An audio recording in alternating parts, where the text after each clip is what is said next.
Japan's ambassador to Korea and its consul general in the southeastern city of Busan have been called back home. The move is a protest by Tokyo over the recent installation of a statue dedicated to victims of Japan's wartime sexual atrocities. For more on the escalating tension over the highly emotive issue, Lee Ji-won reports. Japan's ambassador to Korea, Yasumasa Nagamine, and its consul general in Busan, Yasuhiro Morimoto, left Korea on Monday for Japan amid rising tensions over a comfort woman statue in the southern port city. We find the installation of the statue in front of the Japanese Consulate in Busan very regrettable.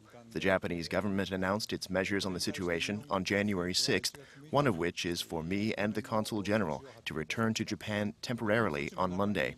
We will be discussing the matter with authorities. The statue commemorates the Korean women and girls who were forced into sexual slavery by the Japanese military before and during World War II. Japan asked Korea to remove it, but the Korean government said it cannot because it was installed by a civic group.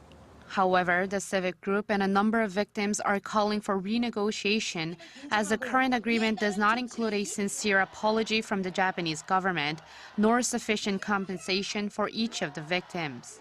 On Sunday, Japanese Prime Minister Shinzo Abe said in a televised interview that Japan had done its part to fulfill a landmark agreement with Korea on the wartime sex slavery issue, and now Korea needs to do its part.